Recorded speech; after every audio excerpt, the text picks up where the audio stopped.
Bonjour à tous, bienvenue dans ce nouveau webinaire organisé par lepetitjournal.com, le journal des Français à l'étranger, votre quotidien en ligne.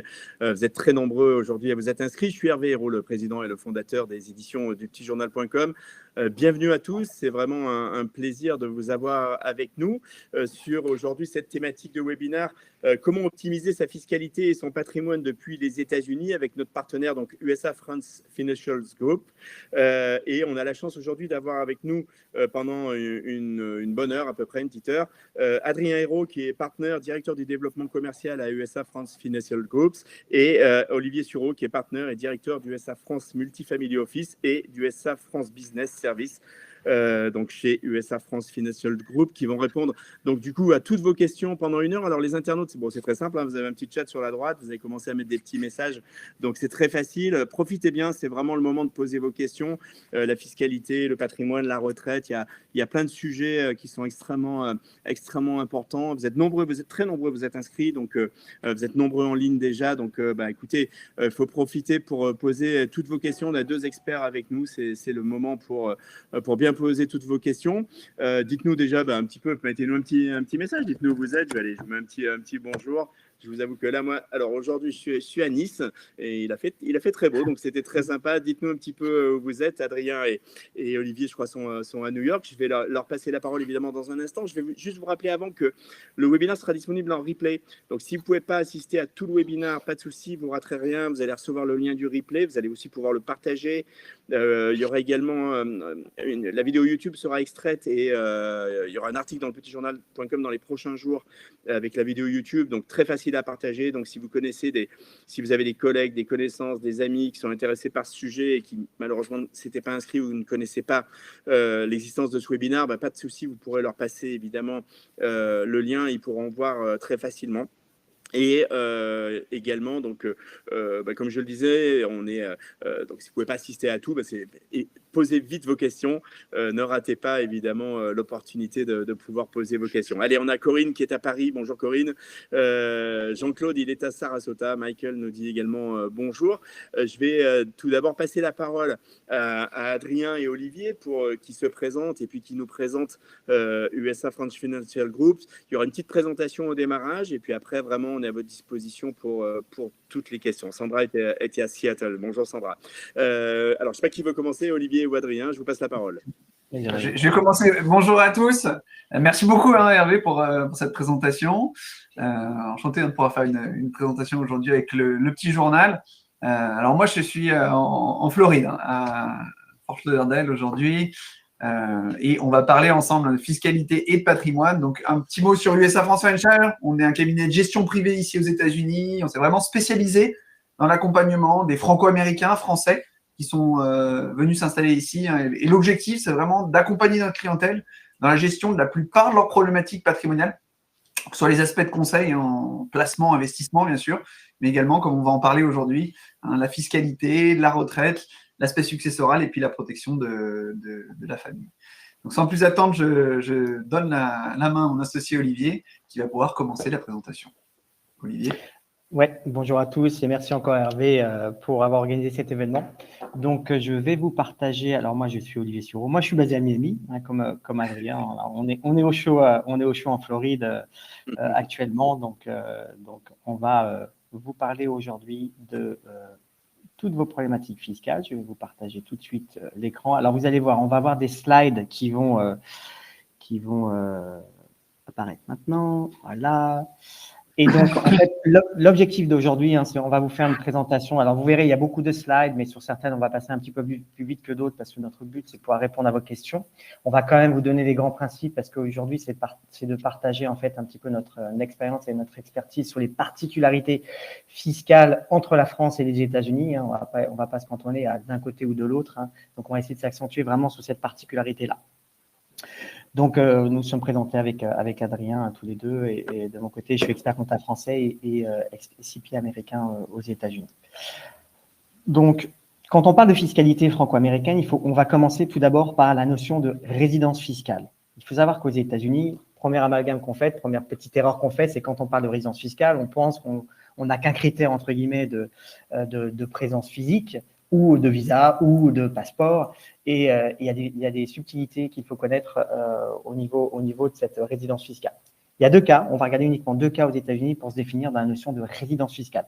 Premier cas de figure, si je suis citoyen américain, titulaire du passeport américain ou titulaire d'une carte verte, peu importe le nombre de jours que je passe sur le territoire américain, je serai résident fiscal américain, peu importe où j'habite. J'ai le passeport américain, j'habite 365 jours par an en France, 365 jours par an aux Bahamas, je resterai résident fiscal américain et redevable de payer mes impôts sur mes revenus mondiaux aux États-Unis. Il y a des conventions fiscales, on va en parler après, qui permettent d'éviter la double imposition, mais faites attention, quand vous êtes citoyen américain ou carte verte dans certains cas de figure, on est résident fiscaux américain, peu importe le nombre de jours qu'on passe sur le sol américain. Il faut bien comprendre, parce qu'il n'y a que 2 pays dans le monde à pratiquer cette notion, ce qu'on appelle de résidence fiscale basée sur la citoyenneté, c'est les États-Unis et l'autre pays, c'est l'Érythrée. Même la France, elle n'applique pas, par exemple. Deuxième cas de figure, c'est un cas de figure uniquement qui se base sur une présence physique. Là aussi, souvent, on pense, tiens, j'ai un visa de travail aux États-Unis, un H-1B ou un L1. Je suis considéré comme non-immigrant aux États-Unis, donc en fait, je suis non-résident fiscal. Pas du tout. La notion de résidence fiscale aux États-Unis, une notion qui est importante, c'est la notion de présence physique. Les deux seuls cas en règle générale où on va pas regarder votre présence physique, c'est si vous êtes titulaire d'un passeport diplomatique ou alors titulaire ce qu'on appelle d'un visa de stagiaire J1, V1, J1 ou F1, ou dans ce cadre-là, on sera considéré automatiquement non-résident fiscaux. Dans tous les autres cas de figure, visa de travail, H1B, les visas traditionnels, hors organisation internationale, je serai résident fiscal si je dépasse les 183 jours. Mais je peux aussi ne pas avoir de visa de travail et devenir résident fiscal américain. Quelle est la règle de calcul qu'on fait? C'est une règle un petit peu particulière. Ce n'est pas uniquement le nombre de jours qu'on a passé au cours de l'année, on va regarder les 3 dernières années. Premier critère, c'est le nombre de jours qu'on a passé au cours de l'année N. Dans le cas de figure, je vais regarder le nombre de jours que j'ai passé au cours de l'année, par exemple 2025. Je vais y rajouter un tiers du nombre de jours que j'ai passé au cours de l'année N-1, 2024, et un sixième du nombre de jours que j'ai passé au cours de l'année N-2. Et donc, dans le cas de figure, 2023. Si la somme de ces 3 chiffres est supérieure ou égale à 183 jours, je suis résident fiscal américain. Encore une fois, peu importe mon statut d'immigration, je suis résident fiscal américain. Avec Adrien, on habite en Floride, par exemple. On a souvent des gens en Floride qui viennent, notamment des Canadiens. Et vous savez qu'il est très froid au Canada. Et en règle générale, au Canada, les hivers sont très longs. Et c'est en moyenne 5 mois par an. En appliquant cette règle-là, ces gens passent un petit peu plus de 4 mois par an sur le sol américain. Sans savoir, ils viennent chaque année ici pour éviter le froid. Ils sont retraités, ils ne travaillent pas. Mais ils sont résidents fiscaux au bout de 3 années. Et donc, de ce fait, ils sont censés payer leurs impôts sur leurs revenus mondiaux aux États-Unis. Donc, attention à cette règle-là de résidence fiscale qu'on a souvent tendance à méconnaître. Il faut bien la connaître parce que si certains d'entre vous, vous avez comme objectif de venir à terme, par exemple, aux États-Unis pour passer des vacances ou votre retraite, et que si vous passez plus de 4 mois par an, on aura cette problématique de résidence fiscale qui peut être mitigée dans le cadre des conventions fiscales. On ne peut pas être résident fiscaux de 2 pays, à moins d'avoir le passeport américain, mais il faudra y être prudent sur ce critère. Donc, qu'est-ce que ça veut dire quand on est résident fiscaux américain? Premier cas de figure, si je suis résident fiscal américain, comme j'évoquais tout à l'heure, soit le passeport américain ou carte verte ou la présence physique, je suis redevable de déclarer mes revenus mondiaux et de payer mes impôts sur mes revenus mondiaux aux États-Unis. Encore une fois, on parlera tout à l'heure des conventions fiscales, mais bien connaître le principe. Si en revanche, je suis non résident fiscal américain, les seuls cas de figure où je vais devoir payer un impôt aux États-Unis, ça va être revenus immobiliers, ce qu'on appelle les revenus fonciers. Si j'ai des revenus locatifs aux États-Unis, si je suis non résident, je vais continuer à payer un impôt aux États-Unis. Si je revends ces biens immobiliers aux États-Unis, situés sur le territoire américain, je serai taxable. Si je perçois des salaires américains et que j'effectue ce travail sur le sol américain, dans ce cadre-là, je peux être taxable. Ou alors, si je touche des dividendes américains. Dans ce cadre-là, je serai taxable, mais dans une limite de 15%. Ce sont les cas de figure, les seuls cas de figure où le fisc américain me demandera de payer un impôt sur uniquement mes revenus de source américaine en tant que non-résident. À l'inverse, si je suis français, résident fiscal français, c'est le même principe, imposition sur ces revenus mondiaux, quelle que soit leur nature, selon les règles de droit commun. Il y a un certain nombre d'avantages qu'il peut y avoir en France, notamment il y a un système qui a été mis en place il y a quelques années, qui est le système d'impatriation, qui permettra aux résidents, notamment américains, aux gens qui ont passé plus de 5 ans en dehors du territoire américain, qui reviennent en France, d'avoir pendant un certain nombre d'années le régime de l'impatriation. et d'être exonéré sur certaines catégories de revenus au niveau d'un certain pourcentage. Ça, c'est un avantage qui est assez certain. Maintenant, deuxième cas de figure, qui peut être de votre cas à vous, vous habitez aux États-Unis, vous êtes donc non-résident fiscaux français. Là, de la même principe que je vous évoquais tout à l'heure quand on était non-résident fiscaux américains, dans ce cadre-là, en France, je serai toujours redevable de payer un impôt en tant que non-résident sur certaines catégories de revenus.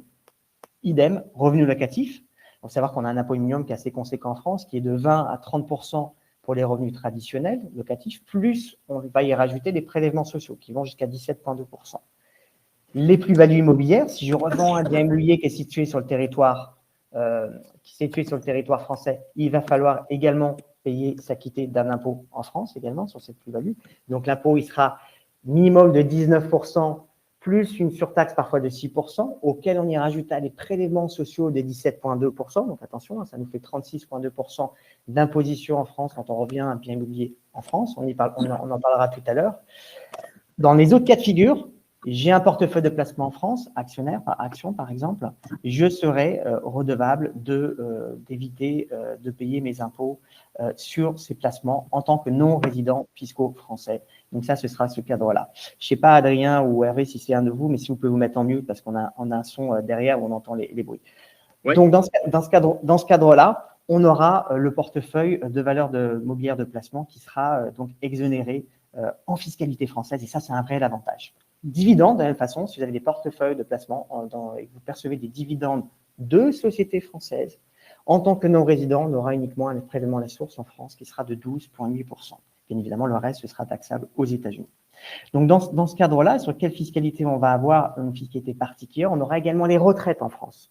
En tant que non-résident fiscal français, on continue, et je vous en parlerai tout à l'heure, à être redevable de payer ses impôts sur ses retraites françaises lorsqu'on sera à la retraite à ce moment-là, puisque la taxation se fera dans le lieu de cotisation. Attention également aux assurances vie françaises, on va en parler après aussi, elles peuvent avoir un impact ici du côté américain. Et enfin, en tant que non-résident fiscal français, on est toujours redevable de payer l'impôt sur la fortune immobilière en France, mais uniquement sur le patrimoine immobilier français situé sur le territoire français. Mais attention, là aussi, on a souvent tendance à l'oublier. On a des conventions fiscales qui existent entre nos deux pays, entre la France et les États-Unis. On a 3, je dirais même 4. La convention de non-double imposition, qu'on appelle la convention d'impôt sur le revenu, qui permet justement d'éviter d'être taxé dans les deux pays. Donc, ce que j'ai payé d'un côté, je vais pouvoir le créditer de mon impôt de l'autre côté. Un accord sur les successions et donations. On a une très bonne convention fiscale qui concerne les successions et donations entre la France et les États-Unis. Un accord de sécurité sociale qui, lui, va plutôt régir les cotisations retraite. Si j'ai cotisé aux États-Unis, je vais pouvoir créditer un certain nombre de trimestres sur ma retraite française. Ça, c'est l'accord de sécurité sociale. Et enfin, on a un accord FATCA qui s'appelle l'accord FATCA, j'en reviendrai aussi rapidement après, qui est l'obligation des banques françaises d'envoyer de façon automatique les informations sur les données bancaires, sur les comptes bancaires que détiennent des résidents fiscaux américains en France. La convention fiscale de non-double imposition, en gros, qu'est-ce qu'elle va permettre? Si je suis résident fiscal français, elle va me permettre de créditer de mon impôt français ce que j'ai payé aux États-Unis. Alors, il va y avoir deux cas de figure. Sur mes revenus locatifs et mes salaires, la France va me donner comme crédit d'impôt un impôt théorique français, ce qui est assez avantageux. Sur les autres catégories de revenus, la France va me créditer ce que j'ai payé aux États-Unis. Donc, en gros, si j'ai un impôt en France de 30%, que j'ai payé 15 aux États-Unis, je paierai les 15 aux États-Unis, qui sera le différentiel.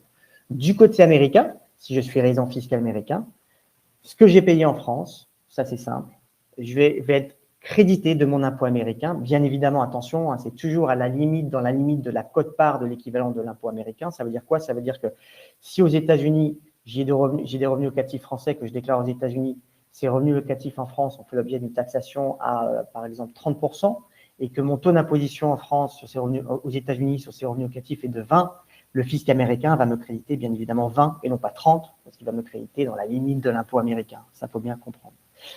Un autre avantage de la convention fiscale, c'est que si certains d'entre vous êtes résidents fiscaux français, titulaires d'un passeport américain, sur la plupart des catégories de revenus, sur un grand nombre de catégories de revenus, le fisc français va neutraliser l'impôt français sur ces revenus américains. Ça va m'éviter, ça va être une vraie optimisation fiscale dans ce cadre-là, puisqu'en gros, je paierai mon impôt aux États-Unis et je ne paierai pas en France d'imposition, même si mon taux est supérieur en France. Ça, c'est uniquement si je suis titulaire du passeport américain. Donc, j'évoquais tout à l'heure, on a une très bonne convention fiscale, et notamment l'article 18 de la convention fiscale régime le système des retraites. Le jour où vous allez prendre votre retraite, ou si aujourd'hui vous prenez votre retraite, la convention fiscale entre la France et les États-Unis dit que la taxation est uniquement dans le ressort du pays, du lieu de cotisation. J'ai cotisé en France, même si je suis résident fiscal américain, je paierai un impôt en France et uniquement en France. Même si en termes de principe, normalement aux États-Unis, je suis redevable de payer mes impôts sur mes revenus mondiaux, dans le cadre de la convention fiscale, dans le cadre des retraites, je ne serai pas fiscalisé aux États-Unis, je serai uniquement fiscalisé en France. Donc même si en France, j'ai payé un impôt de 10% et que mon taux d'imposition aux États-Unis est de 30%, le fisc américain ne me demande pas de payer les 20% différentiels grâce à la convention fiscale et l'article 18. Attention, si vous avez des assurances vie et des plans d'épargne d'entreprise également, que vous êtes résident fiscaux américains. Pour le fisc américain, ces plans, ce sont des plans de placement.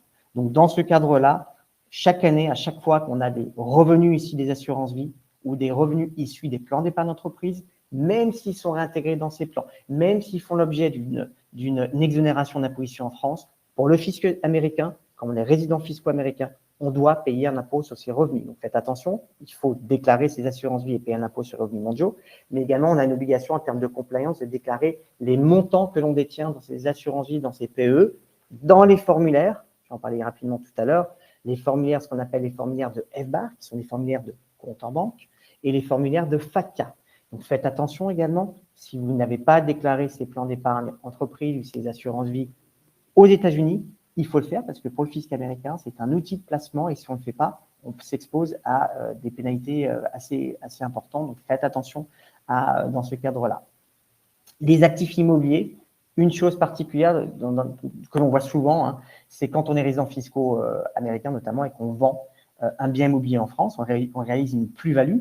Alors si c'est sa résidence principale, même si on a déménagé aux États-Unis, à partir du moment où on revend cette résidence principale, dans l'année qui suit son départ, en France, on aura une exonération totale d'imposition sur la plus-value. Et du côté américain, si l'on vend cette résidence principale au cours des et que cette résidence principale, a été sa résidence principale pendant au moins 2 années au cours des 5 dernières années, donc dans mon cas de figure, je quitte la France, je vais m'installer aux États-Unis. Si je revends ce bien dans les deux années qui suivent mon arrivée aux États-Unis, elle sera reconnue comme étant encore ma résidence principale d'un point de vue américain et je bénéficierai des abattements qui sont de 250 000 à 500 000 $ du côté américain. Donc, on aura un avantage fiscal. Maintenant, si c'est ma résidence secondaire, résidence classique, je serai assujetti en tant que non-résident à la fiscalité française. Dans ce cadre-là, on aura l'impôt sur le revenu à payer et les prélèvements sociaux en France. Je l'ai évoqué tout à l'heure, c'est 36,2%, voire éventuellement une surtaxe si ma plus-value taxable est supérieure à 50 000 €. Cette surtaxe peut aller jusqu'à 6% additionnel, donc ça peut être 42,2. La seule particularité, le seul avantage qu'on peut avoir, c'est qu'on bénéficie de 2 abattements. Un abattement qui concerne la première vente de résidence secondaire, qui est de 150 000 €, et après un abattement pour durée de détention. Donc en France, plus on détient un bien immobilier dans le temps, plus on a des abattements, et certaines personnes qui revendent un bien immobilier qu'ils détiennent depuis plus de 30 ans sont complètement exonérées d'imposition en France. En revanche, si je suis du côté américain, et que je suis résident fiscal américain, je revends un bien immobilier qui est situé en France, donc j'ai calculé mon impôt en France, mais attention, résident fiscal américain, je dois calculer ma plus-value selon les règles américaines. Et ça veut dire quoi les règles américaines? Ça veut dire que je suis taxé sur l'intégralité de ma plus-value, peu importe les abattements que j'ai eu en France, je n'aurai pas ces abattements aux États-Unis, première chose. Deuxième chose, je vais calculer les plus-values en devises, en dollars. Donc, je peux avoir une plus-value ou moins-value de change. Donc, en ce moment, ce serait plutôt des moins-values de change. Mais ça veut dire quoi? Ça veut dire que je vais prendre le prix d'acquisition du bien immobilier que j'ai acheté en France, converti au taux de change à la date où j'ai acheté ce bien. Et je vais le comparer au prix de vente de ce bien immobilier converti au taux de change au moment, à la date où j'ai vendu ce bien. Donc, en fait, converti en dollars, je peux avoir une plus-value plus grande ou plus petite. Donc, il faut faire attention là aussi. On peut avoir des mauvaises surprises ou des bonnes. En ce moment, c'est plutôt l'inverse. On a plutôt des moins-values de change qui permettent de diminuer cette plus-value-là. Mais ce qui veut dire, c'est qu'on va être fiscalisé sur cette plus-value du côté américain. Alors, attention également, si vous touchez également un bien immobilier, vous vendez un bien immobilier que vous avez hérité, il y a une divergence entre la fiscalité américaine et la fiscalité française également. C'est-à-dire qu'en fiscalité américaine, on va calculer, surtout si on a hérité par donation, la plus-value au taux historique. C'est-à-dire que j'ai hérité de mes parents m'ont donné de leur vivant un bien immobilier qui valait 100 000 € en France. Je l'ai revendu 100 000 € le lendemain, pas d'imposition en France, puisqu'en France, j'ai réévalué le bien à la valeur de la date de la donation. Alors qu'en droit américain, quand on hérite du vivant des parents, je ne réévalue pas la valeur du bien, Donc, ce même bien que j'ai hérité qui va valer 100 000 euros, mes parents l'ont acheté 50 000. Donc, si je le revends le lendemain, en fiscalité américaine, j'aurais réalisé une plus-value de 50 000. Il faut faire attention à ces divergences-là. Il n'y en a pas quand on hérite dans le cas d'une succession, donc au décès des parents. On réévalue la valeur du bien aussi bien en France qu'aux États-Unis, mais ce n'est pas le cas si on hérite du vivant des parents. Donc, il faut faire attention là aussi aux mauvaises surprises parfois. Donc, ça veut dire que cette plus-value-là, on va la déclarer aux États-Unis. On sera assujetti au régime du capital gain aux États-Unis, des plus-values. Donc, c'est maximum 23,8. On va y déduire la fraction d'impôt français qu'on a payé en France. Donc, parfois, on peut neutraliser une grande partie de l'imposition à l'exception de la net investment tax, des 3,8. Mais il faut faire ce calcul-là tout de même parce qu'on peut avoir des divergences dans le calcul de taxation. Donc, ce n'est pas parce qu'on a payé un taux d'imposition important en France à proprement parler qu'on n'aura pas de différentiel d'impôt à payer aux États-Unis du fait du calcul de la base d'imposition en droit américain. Donc, faites attention à cela. Et bien évidemment, rajoutez toujours l'impôt d'État. Si certains d'entre vous habitent dans certains États aux États-Unis, à la fiscalité fédérale, il faut rajouter bien évidemment la fiscalité de l'État.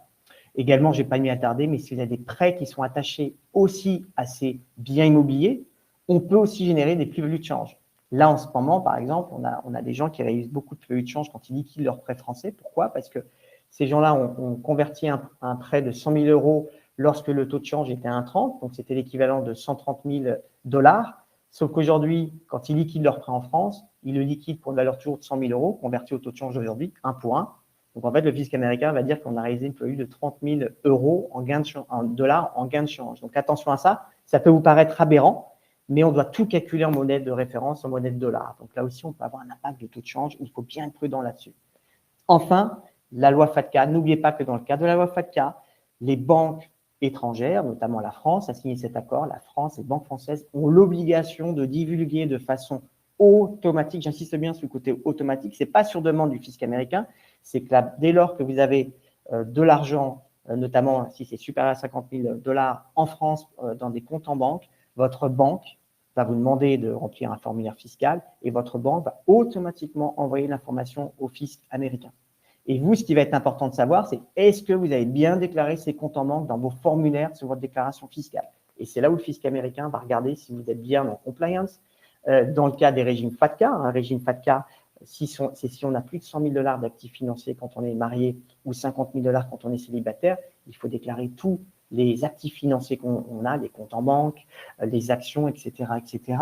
Et notamment dans le cas de la FATCA, les banques envoient ces informations-là au fisc américain. Donc, le fisc américain, qu'est-ce qu'il va faire? Il va essayer de recouper les informations pour voir si, tiens, est-ce que Olivier a bien déclaré le compte en banque que la BNP m'a envoyé comme information? Et si ce n'est pas le cas, les pénalités peuvent être assez conséquentes. Faites attention à cela, notamment dans le cadre de ce qu'on appelle du régime du FBAR.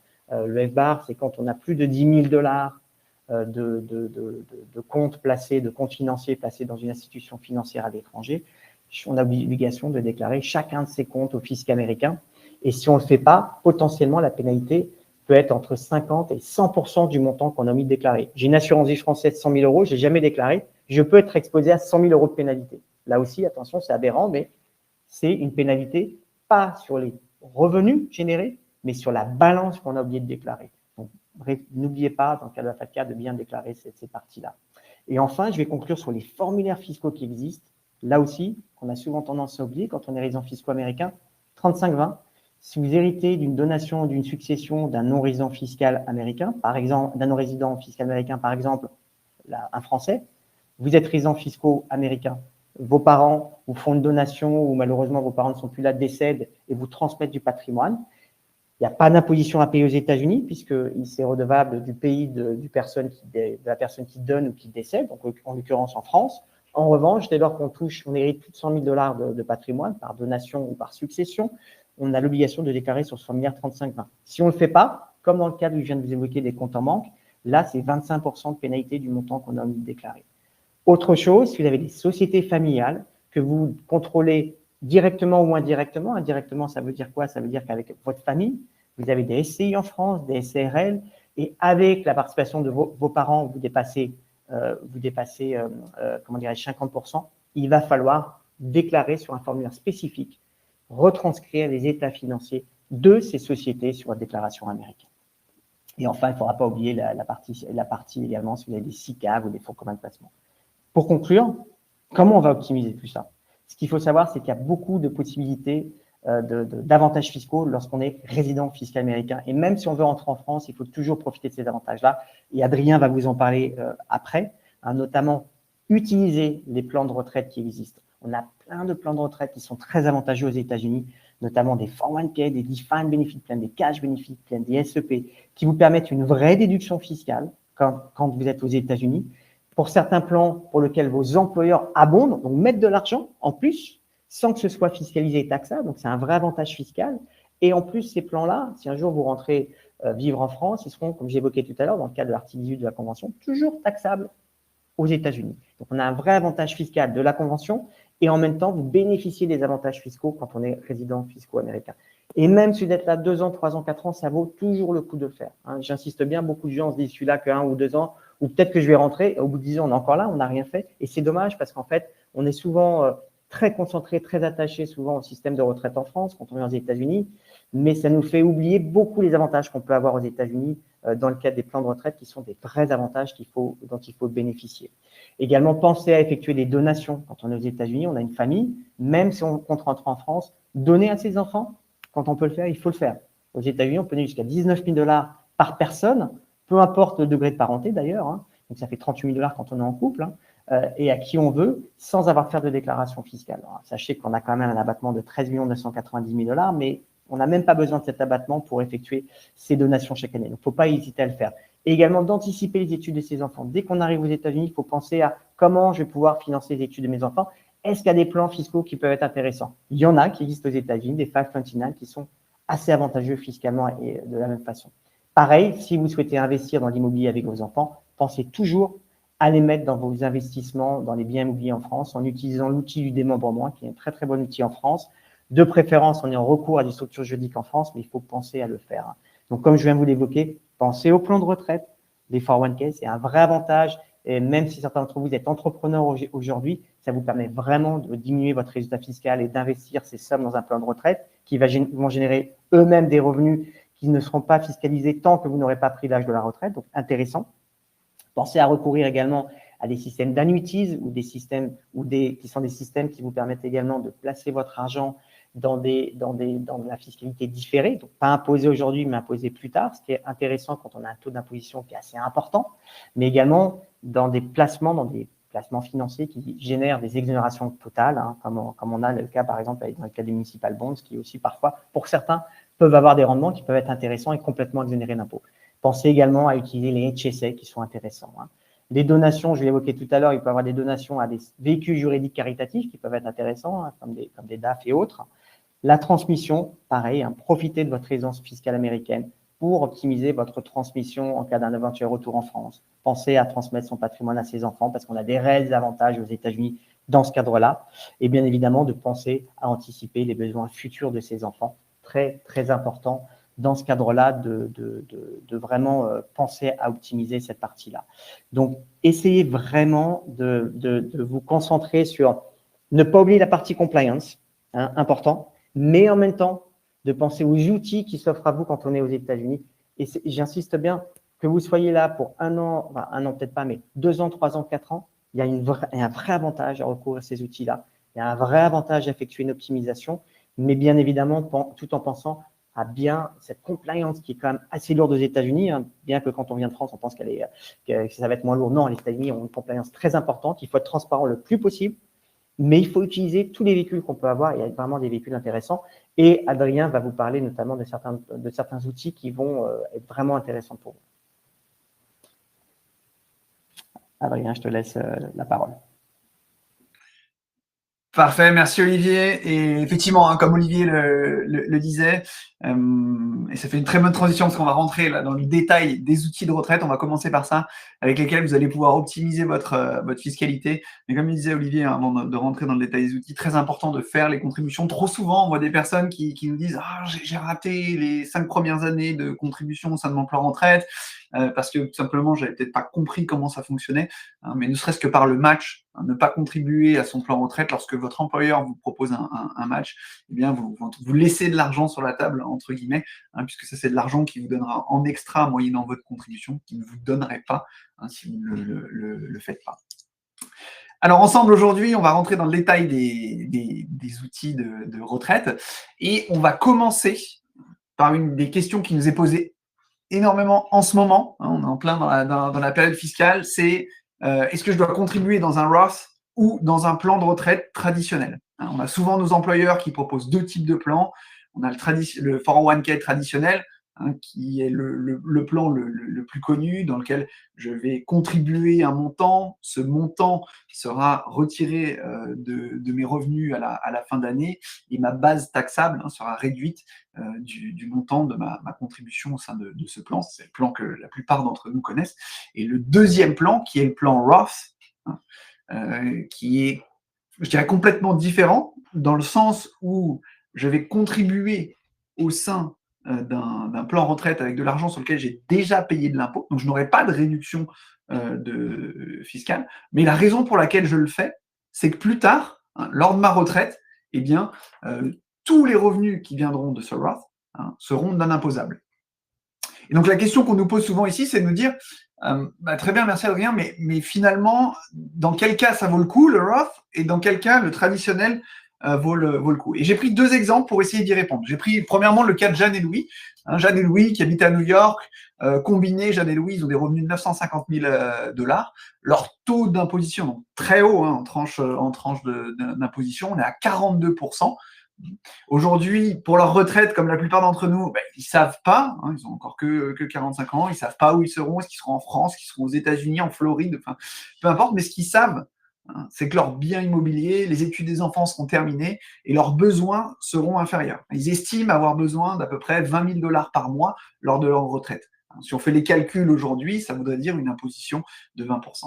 On voit bien quels vont être les résultats de ce calcul. Eh bien, dans le cas de Jeanne et Louis, il vaut mieux contribuer au plan traditionnel, c'est-à-dire ils ont la possibilité de mettre 47 000 $ à deux par an, 23 500 chacun dans leur plan de retraite. Et pour eux, il vaut mieux contribuer dans le plan traditionnel. Pourquoi? Parce qu'ils auront tout d'abord une réduction d'impôt immédiate. Alors, ça fonctionne assez simplement. Le fait de contribuer 47 000 $ dans leur plan retraite, ça réduit leur base imposable. Donc, moins de revenus, moins d'impôts. Jusque-là, c'est logique. L'impact, on le voit ici à l'écran, je passe de à peu près 41% d'impôts à 39%, je réduis ma base imposable de 23 000 $. Donc, premier point important. Mais si vous allez me dire, Adrien, ok, très bien, mais lors de la retraite, quel est l'impact? Et lors de la retraite, on le voit, l'impact, c'est le point ici, il est extrêmement fort. On passe d'une imposition à 9 400 $ à 20%, comparé de 19 500 $ à l'heure actuelle. Donc il y a une vraie réduction d'impôt pour eux, que ce soit de façon immédiate ou lors de la retraite. Il y a un vrai intérêt, dans leur cas, de contribuer à un plan traditionnel. Mais une problématique qui est intéressante et très importante à laquelle font face Jeanne et Louis, c'est que Jeanne, aujourd'hui, avec son revenu de 700 000 $, elle ne peut pas contribuer pleinement au 401k traditionnel. Pourquoi? Parce que la limite de l'IRS, elle est de 23 500 $. Et aujourd'hui, si on fait le calcul, 700 000 fois 5%, qui est le match proposé par son employeur, si elle veut optimiser sa contribution et donc mettre 5% de son salaire, elle est au-dessus, puisque 700 000 fois 5%, ça nous fait 35 000 $ de contribution. Et donc, ici, pour Jeanne, il y a un vrai intérêt d'aller utiliser le plan Roth, ce qu'on appelle généralement le méga Roth, qui est proposé par son employeur. Pourquoi?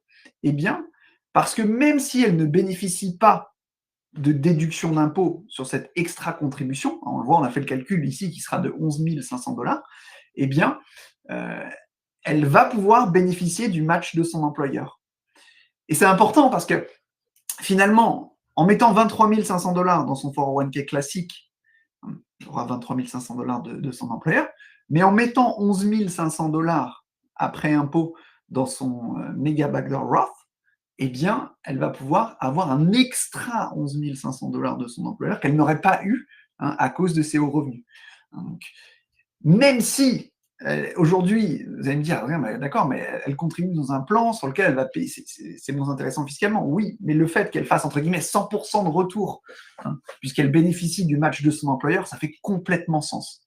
Donc, dans le cas de Jeanne et Louis Dupont, oui, il faut utiliser le traditionnel parce qu'ils vont pouvoir baisser leur impôt de façon immédiate et le baisser lors de la retraite, mais il faut aller un petit peu au-delà et utiliser les plans Roth, surtout dans le cas de Jeanne, pour qu'elle puisse bénéficier pleinement du match de son employeur et optimiser cette partie-là. Deuxième cas pratique, le cas de Paul. Paul vient de débuter sa carrière, il est à New York, revenu de 90 000 $ par an à l'heure actuelle, son taux d'imposition est de 29%. Lui, en début de carrière, est très ambitieux. Eh bien, il pense que lors de sa retraite, il va pouvoir se générer beaucoup plus de revenus qu'il a à l'heure actuelle et qu'il sera donc dans une tranche supérieure. Ici, dans le cas de Paul, on va pas refaire les calculs, puis c'est assez logique, eh bien, on voit qu'il a tout intérêt de faire des contributions Roth. Pourquoi ? Parce que lors de la retraite, il aura plus de revenus, donc il sera dans une tranche d'impôt potentiellement qui sera plus haute, et donc contribuer aujourd'hui dans un plan sur lequel il paye ses taxes et il ne paiera plus jamais de taxes dans le futur, ça fait complètement sens. Donc en conclusion, traditionnel versus Roth, traditionnel très intéressant pour les personnes qui sont dans des tranches élevées d'imposition. Pourquoi ? Parce qu'ils vont pouvoir réduire leurs revenus imposables. Et surtout, également, un deuxième point dont je n'ai pas parlé qui est important, c'est qu'ils vont bénéficier de la croissance sur l'intégralité de leur contribution. Ils ne seront pas, embêtés par l'imposition à ce niveau-là. Et au moment du retrait, s'ils sont dans une tranche inférieure, ils auront des meilleures conditions d'imposition. Donc, intéressant pour ce point-là. Contribution Roth, intéressant dans, je dirais, deux cas principaux. Les personnes qui sont dans des tranches entre guillemets, faibles d'imposition. Pourquoi ? Parce qu'ils sont taxés aujourd'hui à un taux plus bas et ils ne seront plus jamais taxés à la fois sur le capital investi et leurs intérêts lors de la retraite. Et deuxième intérêt du Roth, pour les personnes qui sont dans des hauts revenus et qui ne peuvent pas profiter pleinement du match, ils ont la possibilité, via ce type d'outils, d'aller faire des extra-contributions pour bénéficier de l'extra-contribution de leur employeur. Donc, important sur ces deux points. Mais aujourd'hui, j'ai une question qui m'est souvent posée, c'est de me dire, Adrien, merci, mais là, vous avez parlé des personnes qui sont employées, mais moi, aujourd'hui, on a beaucoup le cas de personnes qui, après leur carrière dans l'industrie, décident de devenir consultants, ou des personnes qui sont entrepreneurs et qui disent, ok, c'est bien, mais quels sont mes outils pour moi aujourd'hui ? Alors, je vais parler de deux outils, ce qu'on appelle Defined Benefit et le SEP IRA, qui vont vous permettre, justement, également, comme Jeanne et Louis, de faire des contributions qui vont pouvoir être différées d'impôts et pouvoir les utiliser plus tard dans une tranche d'impôt lors de la retraite plus avantageuse. Le premier, c'est ce qu'on appelle les cash balance ou les pension plans, des defined benefits. J'ai pris l'exemple du cash balance ici. Dans un cash balance, on voit que vous avez la possibilité... Alors, vos contributions sont en fonction de votre âge, de votre salaire et des années qui vous restent jusqu'à la retraite. Il y a un exemple, ici, une personne de moins de 40 ans pourrait contribuer entre 100 et 150 000 dedans, une personne qui est entre 50 et 60 ans, on voit ce serait entre 250 et 350 000. Donc ici, il y a un vrai avantage sur cette partie cash balance defined benefit où je vais pouvoir déférer un maximum de mes revenus, si j'en ai pas forcément besoin tout de suite de l'imposition. Le deuxième plan plus connu, c'est le SEP IRA. Le SEP IRA, ici, vous allez pouvoir contribuer jusqu'à 25% de votre revenu, sachant qu'il y a une limite à 69 000 $. Ça, c'était 2024. Ici, on a encore un beau montant qu'on va pouvoir mettre de côté, et j'ai le shieldé de notre imposition actuelle pour qu'il soit imposé plus tard lors de la retraite dans des tranches plus favorables. L'avantage du SEP IRA, je dirais, par rapport au cash balance et au defined benefit, c'est qu'il n'y a pas d'obligation annuelle de contribution. C'est extrêmement flexible comme plan. Si aujourd'hui, j'ai des clients, par exemple, qui sont consultants, qui me disent « Adrien, j'ai une très belle année cette année, mais je ne sais pas si l'année prochaine sera une aussi belle année. » Eh bien, j'ai la possibilité d'aller faire en 2025 des contributions maximales, ou même encore en 2024, dans mon SEP IRA. Et l'année prochaine, si c'est une excellente année, je vais pouvoir faire la même chose, mais si ça ne l'est pas, je n'ai pas d'obligation. Donc un plan extrêmement flexible qui me permet de faire comme Jeanne et Louis, différer de l'imposition. Dernier plan retraite important, c'est ce qu'on appelle les backdoors et les méga backdoors. Alors, Roth IRA. Alors ici, généralement, quand on arrive là, on me dit, bon, bah, très bien, j'ai optimisé tout ce que je pouvais déduire des impôts. Maintenant, est-ce que je peux aller plus loin? Et la réponse, c'est je ne peux pas aller plus loin en termes de déduction. Par contre, sur les fonds que j'ai aujourd'hui sur lesquels je vais payer de l'impôt, bah, je peux m'assurer de les investir dans certains plans qui, eux, vont grandir totalement exonérés d'impôts. Hein, tout à l'heure, Olivier a parlé des cash value life insurance, on reviendra dessus un peu plus tard. Il a parlé également des municipal bonds, mais moi je vais vous parler du Roth IRA. Hein, le Roth IRA, aujourd'hui, vous avez la possibilité de contribuer dans ces plans-là. Alors, c'est 6 500 $ par personne, par an. Et encore une fois, l'argent va être investi dans un plan Roth, c'est-à-dire vous allez pouvoir choisir vos solutions de placement au sein de ce compte-là. Et plus tard, lors de votre retraite, lorsque vous l'utiliserez, eh bien, cet argent sera non imposable. Problématique qu'on m'amène tout de suite, ici, c'est de me dire, Adrien, c'est super, mais aujourd'hui, moi, j'ai un revenu qui ne me permet pas de contribuer au sein d'un Roth IRA. Est-ce qu'il y a des solutions? Et la solution, effectivement, c'est ce qu'on appelle le backdoor IRA, dans lequel je vais faire mes contributions dans un IRA traditionnel et je les convertirai plus tard en Roth. Donc chaque année, je viens déposer 6 500 $ dans mon IRA et que je viens convertir en Roth. Ce qui me permet de faire mes contributions et de pouvoir les traduire en Roth et d'avoir toute cette croissance que j'aurai de façon complètement tax-free. Donc voilà pour les plans retraite. Après, encore une fois, comme disait tout à l'heure Hervé et Olivier, chaque cas est spécifique. Donc ça demande une étude particulière pour regarder quels plans sont adaptés à vous. Mais là, on a fait un petit tour assez général des plans retraite. Maintenant, on va passer sur l'aspect stratégique. Parce qu'une fois qu'on a utilisé les outils, il y a aussi un aspect stratégique sur comment est-ce que je vais pouvoir optimiser ma stratégie patrimoniale et comment est-ce que ça va aider ma fiscalité. Alors, attendez, je vais partager mon écran. Et l'objectif ici, c'est d'avoir plusieurs vitesses. On a vu tout à l'heure le cas de Jeanne et Louis. Mettons que Jeanne et Louis, entre leurs 40 et leurs 65 ans, ce sont des bons épargnants, eh bien, en immobilier, en actions, obligations, en plan retraite, ils ont réussi à accumuler 1 million de dollars.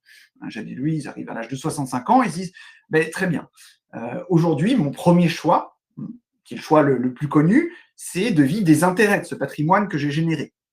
On va prendre 5% pour l'exemple, ce qui leur ferait à peu près 50 000 $ par an. Si on part du principe de mon impôt que j'ai calculé tout à l'heure de 20%, eh bien, ils ont 40 000 $ net, et cela pour le restant de leur jour. Le problématique ici, c'est qu'on peut se dire 1 million de dollars, 40 000 $, de 1, bon, ça peut frustrer, parce qu'on se dit ça paraît peu comme revenu. Donc, est-ce que j'ai un moyen déjà d'avoir plus de revenus? Et on voit ici, j'ai quand même 10 000 $ d'impôts. Est-ce que j'ai un moyen d'optimiser ces 10 000 $ d'impôts? Et la réponse, c'est oui. C'est-à-dire qu'au lieu d'avoir 1 million ici, je vais me présenter de façon stratégique avec un autre type d'actif, qu'on appelle une cash value life insurance, dont Olivier a parlé tout à l'heure. Et ce type d'actif, il a des conditions très spécifiques. J'ai des rendements qui sont toujours supérieurs à l'inflation, donc je ne perds pas en pouvoir d'achat. Ici, j'ai un rendement que je peux espérer d'entre 3 et 6% par an. J'ai des garanties au sein du contrat qui font que j'aurai ce rendement de façon garantie d'année en année. Et surtout, j'ai la possibilité d'utiliser mon capital, bien sûr, mais également mes intérêts de façon complètement défiscalisée. Et on va voir en quoi ça va jouer un rôle clé dans notre stratégie patrimoniale. Deuxième chose importante, aux États-Unis, une assurance vie, ce qu'on appelle une cash value life insurance, une wealth accumulation life insurance, elle est toujours couplée d'une assurance décès qui est un multiple de votre épargne investie. On le voit dans cet exemple-là, à l'âge de 65 ans, j'ai 200 000 $ d'épargne au sein de mon compte d'assurance vie et j'ai une assurance de 550 000 $ de décès qui est couplée. Ce qui veut dire que si je décède aujourd'hui, quel est le montant que touchent mes héritiers? C'est bien 550 000 $ et non 200 000 $. L'avantage, si je suis placé de cette façon-là, l'avantage stratégique, c'est qu'aujourd'hui, je peux voir mon patrimoine d'une façon complètement différente. C'est-à-dire ces 800 000 $, enfin ce milieu dans lequel je vivais que sur le capital et les intérêts, que sur les intérêts, pardon, je vais maintenant pouvoir vivre justement du capital et de mes intérêts. Je vais pouvoir, si je le souhaite, amortir à la fois mon capital et mes intérêts, donc me générer beaucoup plus de revenus. De façon complètement optimale, je ne dis pas que c'est ma recommandation, mais si on pousse l'optimisation au maximum, on pourrait même se dire qu'entre 65 et 85 ans, je dépense l'intégralité de mes 800 000 $. Et pourquoi est-ce que je peux me permettre cela? Eh bien, parce que tout simplement, je sais qu'à 85 ans, ma Casual Life Insurance, dans laquelle j'avais 200 000 $ à 65 ans, grâce à ces rendements et ces garanties au sein du contrat, eh bien, je sais que j'aurai ici 600 000 $. Donc, stratégiquement parlant, si j'ai envie de dépenser ici, sur mes actifs immobilier de rapport, actions, obligations, 401k, si j'ai envie de dépenser l'intégralité entre 65 et 85, je pourrais potentiellement le faire. Pourquoi? Parce que j'ai cette garantie de récupérer 600 000 $ à 85 ans qui me permettrait de finir mes vieux jours. Et si on fait les maths maintenant en termes de fiscalité, en quoi est-ce que c'est intéressant, et en termes de revenus également, en quoi est-ce que c'est intéressant? Eh bien, on voit dans la stratégie numéro 1, je me générais 40 000 $ de revenus avec 10 000 $ d'impôts d'année en année, et cela pour le restant de mes jours. Stratégie numéro 2, en utilisant l'amortissement, si je le fais de façon optimale, eh bien, année 1, combien de revenus je me génère? Je me génère toujours mes 40 000, je me génère 32 000 $ d'intérêt. Pourquoi? Parce que je n'ai plus 1 million, mais 800 000 $. Plus, j'amortis mon capital sur 20 ans. Je dis que pour l'exemple, on optimisait, donc je dépense l'intégralité entre 65 et 85 ans. J'ai donc 72 000 $ de revenus. Alors, ce qui est bien supérieur, mais vous allez me dire, rien, d'accord, moins j'ai de capital, moins j'ai d'intérêt, donc on va regarder à la moyenne des revenus, et bien sûr, on ne va pas baser notre étude là-dessus, on va regarder la moyenne des revenus sur les 20 prochaines années, et c'est 56 000 $. Ce qui, par rapport à la stratégie numéro 1, nous fait quand même une augmentation de 40% de revenus. Après, ce n'est pas le sujet de la présentation. Le sujet de la présentation, c'était la fiscalité. Alors, on va se pencher sur la fiscalité. Stratégie numéro 1, je paye 10 000 $ d'impôts. Si je regarde sur les 20 prochaines années, le calcul est simple. 20 fois 10 000, j'ai payé 200 000 $ d'impôts. Stratégie numéro 2, quelque chose d'assez simple. Moins j'ai d'intérêt, moins j'ai d'impôts, puisque l'impôt est uniquement sur les intérêts et pas sur le capital. Donc, année numéro 1, effectivement, je paye de l'impôt sur 36 000 $, mais techniquement, dernière année, à mes 85 ans, comme je n'ai plus rien, je n'ai pas d'impôt. Si on fait la moyenne de mon imposition sur ces 20 années, au lieu de 200 000 $, je suis à 80 000 $. Donc, en ayant utilisé à la fois capital et intérêt, j'ai réduit mon imposition de 60%. Donc ici, la problématique de la taxation, je l'ai complètement, je ne l'ai pas complètement annihilée, mais je l'ai réduite de façon significative. Le point ici, c'était pas bien sûr de dire à partir de 65 ans, si vous avez à la fois de la Casual Life Insurance et vos actifs de rapport, dépensez tout le capital et les intérêts. Le point ici, c'était de montrer que lorsque je suis positionné stratégiquement à l'âge de la retraite, j'ai la possibilité d'augmenter significativement mes revenus, et j'ai la possibilité, si je le souhaite, de réduire significativement mon imposition. Alors, je vais m'arrêter ici, parce que je sais qu'on a beaucoup de questions, et je vais essayer pour qu'on puisse répondre au maximum à vos questions. Mais en tout cas, merci beaucoup pour votre attention.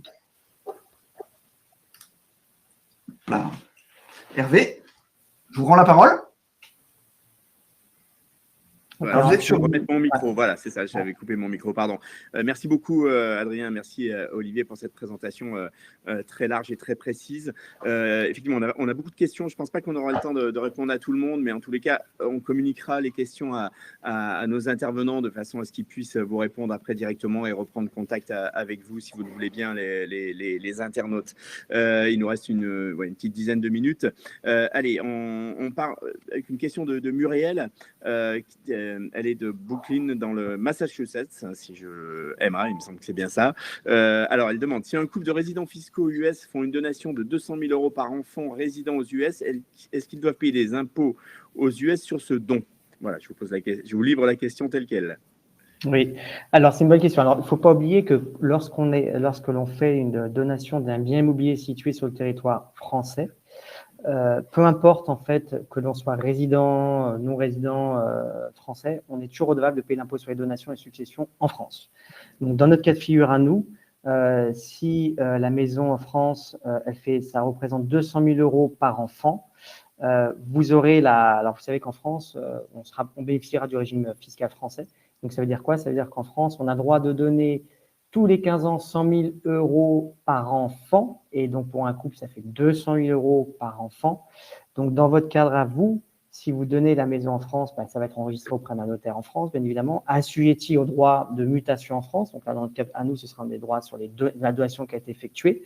Donc, si on a 200 000 €, vous aurez le droit, et que vous êtes un couple, votre enfant ne sera pas taxable. Vous ne paierez pas de droit sur la transmission parce qu'on a le droit de donner 100 000 € par enfant tous les 15 ans. Donc, ça serait 200 000 € par enfant. Ça, c'est du côté français. Si on est bien évidemment au-dessus des abattements, là, on doit payer un impôt sur les donations en France. Du côté américain, en tant que résident fiscaux US, alors il faut voir si on est domicilié fiscalement aux États-Unis au regard des donations et successions. Donc, en règle générale, ça étudie une carte verte. Si c'est le cas, aux États-Unis, on est redevable de déclarer ces donations et ces successions sur son patrimoine mondial. Donc, cette même donation que vous effectuez en France, il faut la déclarer aux États-Unis. En revanche, aux États-Unis, on a droit à un abattement de 13 990 000 $ sur la totalité de son patrimoine. Donc, pour un couple, on multiplie par 2, ça fait quasiment 28 millions. Donc, aux États-Unis, cette même donation, je vais la déclarer aux États-Unis. Donc, ça va venir réduire mon abattement que je pourrais faire dans le futur. Donc, j'aurai plus 13 990 000, mais 13 790 d'abattement que je pourrais donner dans le futur. Mais on devra le déclarer. Donc, en gros, pas d'imposition aux États-Unis sur le patrimoine en dessous des 13 900 000. Mais il y aura une imposition en France à partir au-delà des abattements français. Donc, ne pas oublier, quand on a de l'immobilier en France, peu importe qu'on soit résident ou pas résident français, on sera toujours assujetti aux droits sur les successions et donations en France sur les biens immobiliers situés sur le territoire français. Merci Olivier. Est-ce que Florian me demande si on est un petit peu dans le même cas de figure, c'est un couple de Français, mais eux sont résidents fiscaux en Indonésie et ils voudraient faire une donation simple à un enfant qui est résident fiscal aux US. Donc, alors, d'accord. Ok. Alors là, on ne rentrera plus du tout en droit français parce que si c'est de l'argent, par exemple, qui est effectué d'Indonésie à un résident US, là, ça revient dans le formulaire où j'évoquais tout à l'heure le fameux 35-20. Ouais. Donc, quand on est résident fiscal américain et qu'on touche une donation d'un non-résident, l'impôt, on n'a pas à payer d'impôt aux États-Unis. L'impôt, il a payé dans le pays de la personne qui donne, donc en l'occurrence, on va dire en Indonésie, qui est d'impôt ou pas d'ailleurs, on s'en fiche. Hein, le fisc américain ne va pas regarder ça, il va juste dire c'est pas taxable aux États-Unis, c'est taxable en pays de résidence de la personne qui l'a donné, qui a imposition ou pas. Mais par contre, il y a une obligation de déclaration. Donc, l'enfant qui habite aux US, si la somme dépasse 100 000 $, il faudra faire le formulaire 35-20. Mais juste de la compliance, juste de la déclaration, pas d'impôt. Ok, très bien, c'est clair. Allez, on continue, on enchaîne avec les questions. Joël demande, elle a un passeport américain, elle est résidente fiscale américaine. Elle demande si elle doit faire également une déclaration de revenus en France. Tout dépend. Si Joël n'a pas de revenus en France, pas de déclaration à faire. Donc, s'il n'y a rien comme revenu en France, comme j'évoquais tout à l'heure, s'il n'y a pas de revenu locatif, s'il n'y a pas de retraite française, pas de déclaration à faire. S'il y a une retraite qui est touchée, une retraite française ou un autre revenu français comme des revenus locatifs, il y a une déclaration à faire. Mais s'il n'y a aucun revenu, même si Joël est française, en plus d'être américaine, il n'y a pas de déclaration à proprement parler à faire en France. Allez, Jean-Claude demande, qu'en est-il des pensions payées par une entreprise en complément des retraites obligatoires? Alors, je ne sais pas si c'est payé en France ou payé aux US.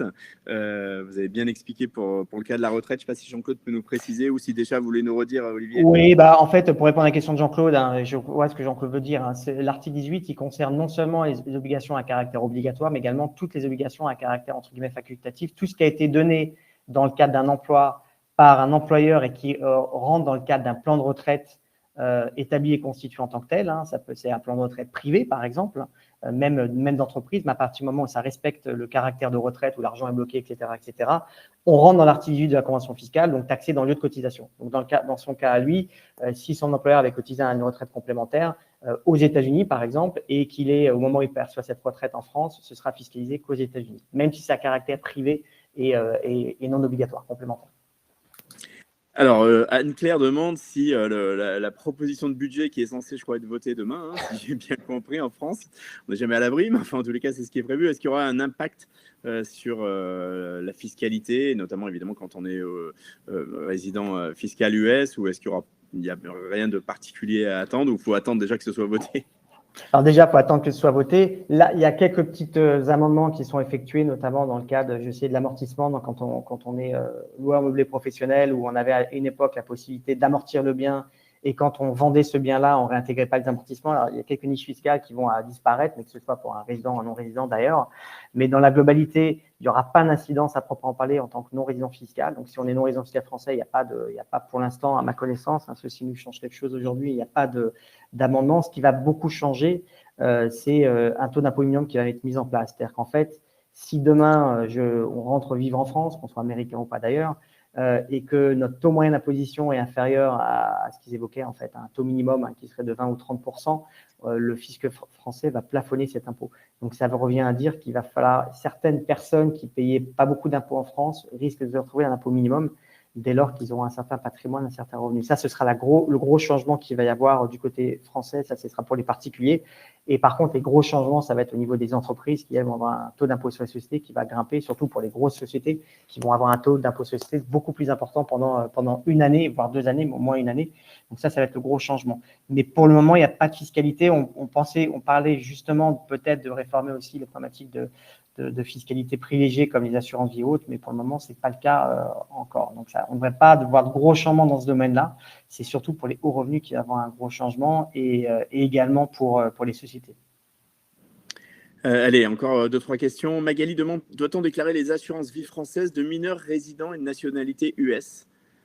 Oui, il va falloir déclarer aux États-Unis ces assurances vie de vos enfants. Hein. Donc, dès lors que ces assurances vie dépassent ce que je disais tout à l'heure dans les plafonds, au moins de $10 000, de $10 000, il va falloir déclarer cette assurance vie sur un formulaire spécifique au nom de l'enfant, c'est le formulaire FBAR, en plus du nom des parents. C'est qu'en faisant 2 déclarations, l'enfant va devoir déclarer ce compte en banque et cette assurance vie, et le parent, en tant que ayant pouvoir autorité, puisque l'enfant est mineur, il faudra que le parent le déclare comme un compte ayant une autorité, comme ayant une autorité sur un compte étranger. Donc ça, il y aura une obligation de déclaration, mais également les revenus. Et les revenus seront à déclarer sur les revenus des parents. Donc oui, il faudra déclarer ces assurances vie de l'enfant qui est américain. Il va falloir les déclarer aux États-Unis absolument. Allez, une question de Mathieu. Il est arrivé mi-août avec un visa E2.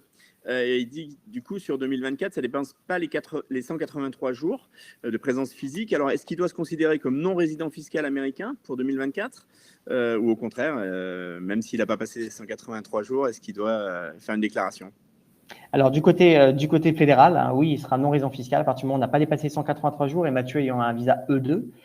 Donc, il n'y a pas de spécificité dans le cas du visa E2. Donc, en fait, c'est uniquement la présence physique. Si au 31 décembre, sous réserve que Mathieu n'a pas passé, encore une fois, des jours l'année d'avant et d'après, hein, avec le fameux calcul, si je rajoute 1/3 et 1/6 des années précédentes, si ce calcul-là est inférieur à 183 jours, Mathieu sera non-résident fiscal et déposera une déclaration de non-résident. Certaines personnes souhaitent être résidents fiscaux, notamment pour prouver au fisc français qu'ils sont plus résidents fiscaux français. Donc, certaines personnes demandent d'avoir l'option fiscale de devenir résidents fiscaux à partir de la date d'arrivée, même si au 31 décembre, on n'a pas dépassé 183 jours. Mais dans le cas de Mathieu, s'il souhaite avoir la simplicité, il sera non-résident fiscal américain cette année, quand je dis cette année, en 2024. Eh bien, c'est réponse est très claire, merci beaucoup. Kenza demande, quand faut-il déclarer les comptes en banque aux US parce qu'on a les dépôts qu'on a évidemment. Oui. Alors, le 15 avril ou est-ce que c'est au moment de l'atteinte d'un seuil? Non, c'est au 15 avril. En fait, c'est chaque année au 15 avril. Vous devez faire le point de l'année d'avant, savoir si vous avez dépassé ou pas les seuils. Et au 15 avril, vous allez faire un formulaire qui est le formulaire FBAR, qui est un formulaire en fait séparé à la déclaration fiscale, donc qui s'envoie, enfin qui se fait électroniquement également et qui s'envoie à un organisme différent de l'administration fiscale. Et donc, ce sera au 15 avril. Et si on fait un report, une demande de report de dépôt de déclaration, donc ce sera jusqu'au 15 octobre. Mais c'est 15 avril ou 15 octobre. Ça va suivre en fait les délais de déclaration fiscale au niveau traditionnel. Allez, peut-être une dernière question. J'essaie d'éviter les questions auxquelles on a déjà répondu. Il y a peut-être en double. De toute façon, les internautes, nos intervenants vous répondront en direct après la fin de ce webinaire. On vous mettra en relation, bien entendu. Laure demande, elle a eu un LLC en Floride. Elle réside en France, mais elle voulait faire une carte verte d'entreprise d'ici 1 an. Elle a une SAS en France. Que dois-je anticiper? Alors, j'imagine que c'est à la fois, il y a des formalités, mais il y a sur le plan fiscal. Alors, il va falloir anticiper comme tout départ, voir est-ce que la SAS en France est adaptée au régime fiscal américain, parce que le fait d'avoir une holding en France est intéressant pour la fiscalité française, mais ça ne peut pas l'être d'un point de vue fiscalité américaine, parce qu'on peut se retrouver dans une situation où avoir une fiscalité plus lourde aux États-Unis notamment dans le cadre des dividendes qui n'ont pas été distribués dans la SAS française. Donc, en fait, il va falloir analyser la fiscalité de cette SAS et de voir s'il y a une option fiscale à prendre. C'est-à-dire qu'en fait, on peut opter pour un régime fiscal pour cette SAS d'un point de vue américain, mais ça, il faut le faire avant de déménager. Donc, en fait, ce qu'il faut, c'est faire une analyse patrimoniale et qui va permettre, en fait, de voir quelle est la meilleure stratégie fiscale. Donc, ça, c'est du côté, bien évidemment, américain. Et du côté français, n'oubliez pas que si vous quittez la France et que votre patrimoine dépasse un certain seuil, vous pouvez être redevable de payer l'exit tax en France. Alors, vous pouvez avoir un sursis d'imposition, parce que vous allez aux États-Unis, il y a une convention fiscale, mais il faut faire les formulaires fiscaux d'exit tax en France si vous dépassez un certain nombre de patrimoine financier. Et ça, il faut le faire avant de partir. Donc, ça, ce qu'il faut anticiper également, c'est l'impact de l'exit tax français, éventuellement, s'il y en a un. Il n'y en aura peut-être pas, mais il faut faire attention à ça. Donc, du côté français, anticiper l'exit tax, et du côté américain, anticiper la structure, voir si elle est toujours adaptée et s'il ne faut pas la changer. Ok, très bien. Bah, écoutez, c'est très clair. Merci pour toutes vos réponses. Merci à tous les internautes. Je vais peut-être vous laisser un petit mot de la fin, Olivier et Adrien, et puis après, on clôturera ce webinaire. Je te laisse, Adrien, à la clôture. Ouais. Bien sûr, merci à tous en tout cas d'avoir participé. Merci au Petit Journal d'avoir organisé cette conférence.